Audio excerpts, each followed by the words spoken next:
Neymar go to back Brazil. Okay boss. Hello Neymar, তোমার শরীরের কি খবর? তোমাকে আমার দরকার, দ্রুতই তুমি জাতীয় দলে ব্যাক করছো। ওপাশ থেকে নেইমারের উত্তর, ওকে বস। ব্রাজিলের জাতীয় দলের দায়িত্ব পেয়ে মাস্টার মাইন্ড কার্লো আনচেলত্তির একে একে ফোন কল। নেইমারের পর স্মরণ করলেন ক্যাসিমিরো, অ্যান্থনিকেও। এবারের মিশনটা যে 5 বারের বিশ্ব চ্যাম্পিয়নদের পুরনো ঐতিহ্যে ফেরানোয় অহমে ঘা লেগেছে। পারফরমেন্সের যে অবস্থা, এই দলটা 2026 ফিফা বিশ্বকাপে উঠতে পারবে কিনা সেটাই এখন বড় প্রশ্ন। ব্রাজিলের এমন অবস্থা শেষ কে দেখেছে কবে? নিজেকে প্রমাণ করার এটাই যে শ্রেষ্ঠ সময়।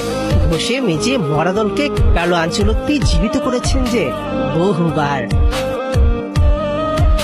আনচেলত্তি বুঝেছেন ব্রাজিলের হয়ে হাইস্ট স্কোরার নেইমারকে ছাড়া এই পুলসিরাত পাড়ি দেওয়া যাবে না।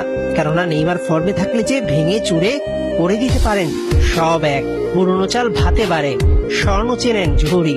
তাই তো 2023 সালের পর আবারও জাতীয় দলে ফেরাচ্ছেন ম্যানচেস্টার ইউনাইটেডের অভিজ্ঞ মিডফিল্ডার ক্যাসিমিরোকে। ব্রাজিল ফুটবল কনফেডারেশনও লেগেছে উঠে পড়ে, টাকার বস্তা নিয়ে নেমেছে।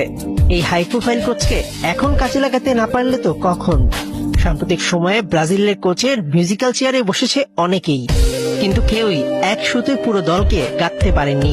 আনচেলত্তি কি পারবেন হেক্সা মিশন ফুলফিল করতে? উত্তর বলে দিবে সময়।